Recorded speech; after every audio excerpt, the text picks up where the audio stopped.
China has one of the oldest histories in the world, almost 4,000 years old. It was 2000 BCE, and these bunch found a perfect place to live and farm near the Yellow River Valley, a fertile region that supported agriculture, permanent settlements, and eventually the rise of China's first dynasties. The land was rich, crops grew well, and communities began to flourish. But there was a tiny issue. The Yellow River loved flooding everything and resetting the whole village every other year. Oh, now that's a huge issue. How did they fix it? Oh, well, Jimmy, you the Great fixed it. Ah, you flatter me, but I didn't do anything. I'm not referring to you, idiot. I'm talking about you the Great, the engineer who fixed the Yellow River flooding by redirecting water into rivers and seas. Oh, that makes more sense. After you managed to successfully stop the flooding, the villagers made him king, and thus started the first ever Chinese dynasty, named the Xi Dynasty, and they lived happily ever after. At least that's how the Chinese believe it to be. But scholars like this will love to tell you that the Xi Dynasty was more fiction than reality. But nevertheless, after the fictional Xi Dynasty collapsed around 1600 BCE, the Shang Dynasty rose to power.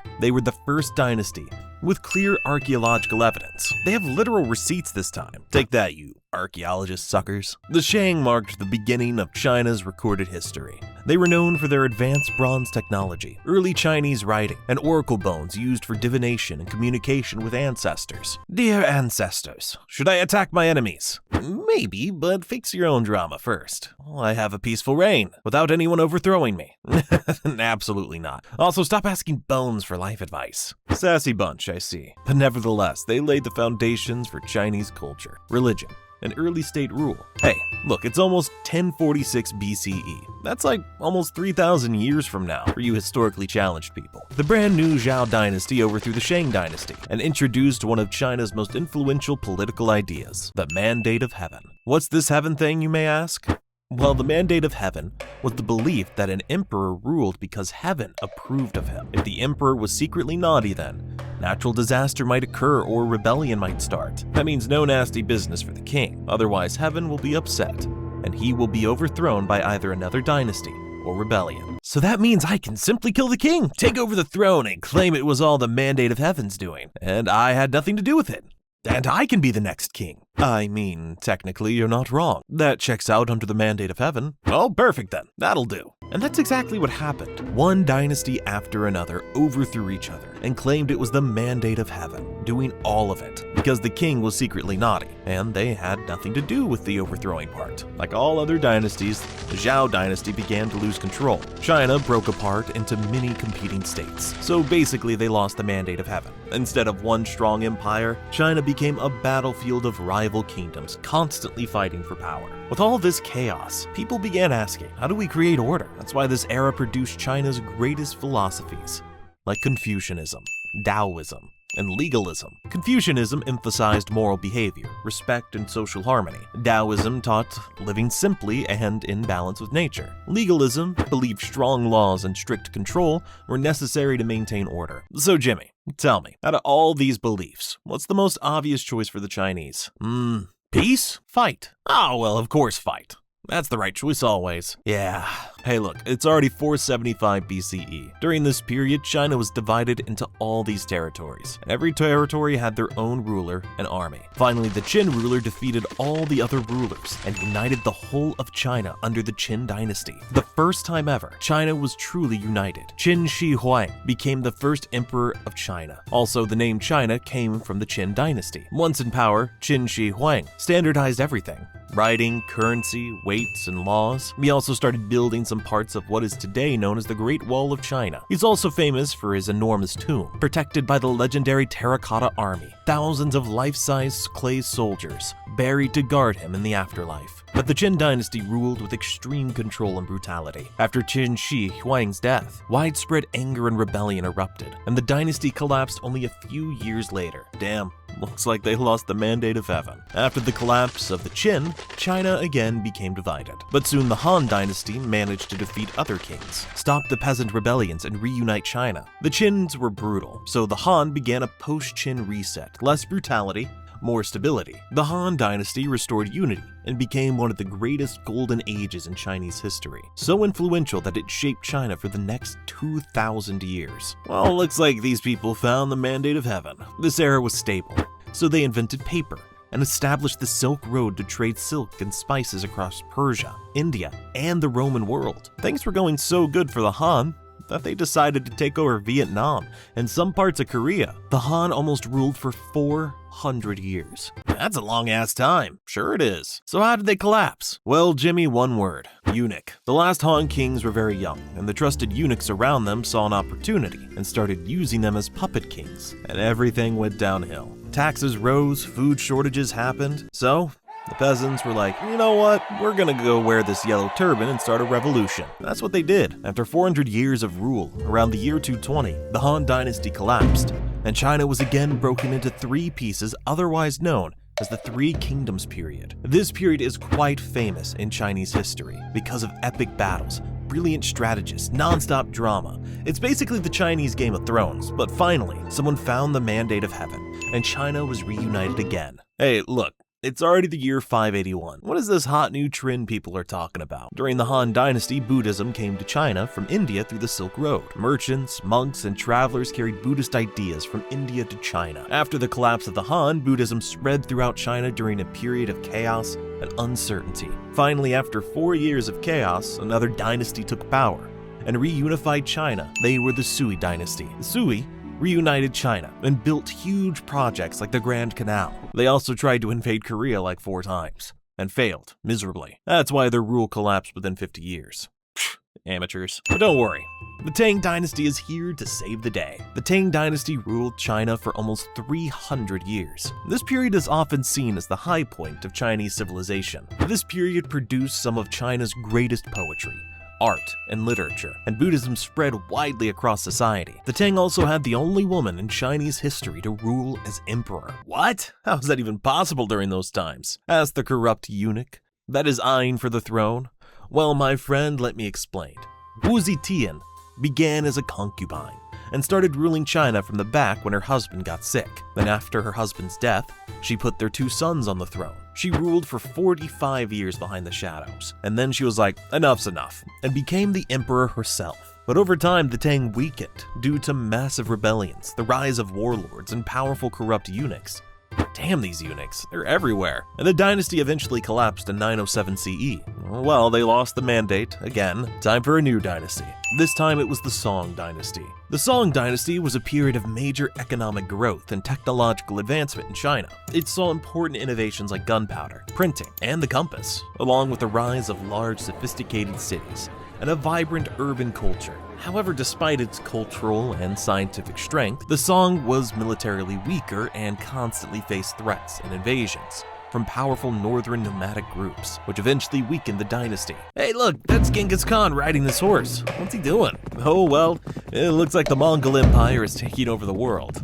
Oh no, China's in big trouble now. What will they do? Well, they didn't lose to the Mongols. Oh well, they lost to the Mongols.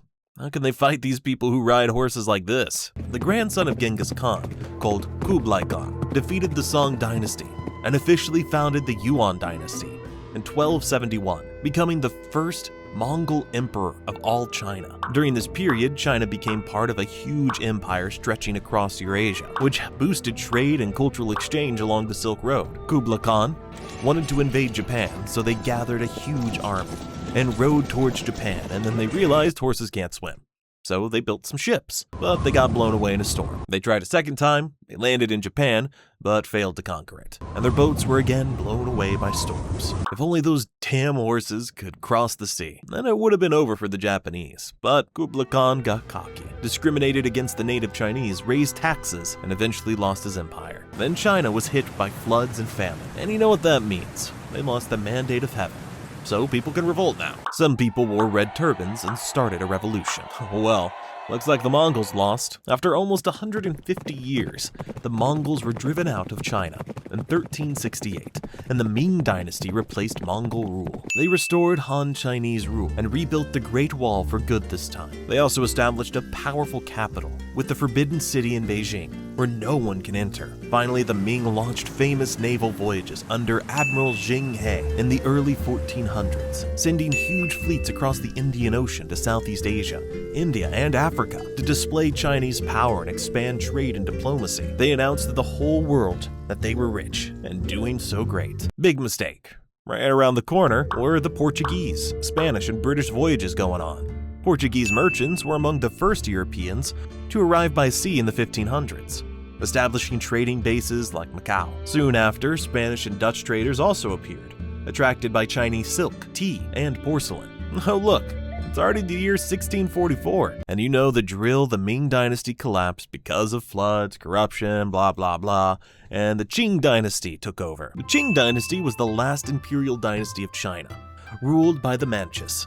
During this era, China reached one of its greatest heights in both population and territorial size. By the 1700s and 1800s, China's population grew massively, rising from around 150 million in the early Qing to over 400 million by the late 1800s, making it one of the most populous empires in the world. The Qing also expanded China's territory to its largest historically. Soon, European powers got very interested in China's luxury goods, like tea, silk, porcelain, and spices. In return for the luxury goods, foreigners tried to sell manufactured goods like textiles and metal products, but the Qing market had little interest in them. As a result, Europeans had to pay China almost mostly in silver, which worried Britain because so much silver was flowing out of its economy. To fix this imbalance, Britain increasingly relied on selling opium, grown in British-controlled India, to Chinese merchants. And soon, the Chinese got addicted to opium, so the Qing government said nope.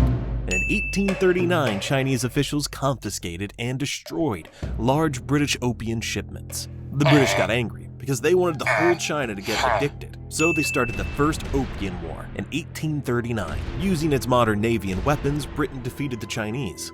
The war ended with the very unfair Treaty of Nanjing, forcing China to open several ports for unrestricted foreign trade. They also had to give Hong Kong to Britain and grant special rights to foreigners. This period is known as the Century of Humiliation in China's history. And finally, the last dynasty of China collapsed in 1912.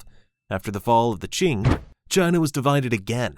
But soon two parties emerged from all this chaos: the Chinese Nationalist Party, who supported democracy, and the Chinese Communist Party, who supported communism. Well, for the time being, both parties joined hands together to unify China. But what's this? The Nationalist Party betrayed the Communist Party, overthrew the current Chinese government, and unified China under their rule. But wait, the Communist Party was still not defeated. They escaped. Hey, look, what's happening over there?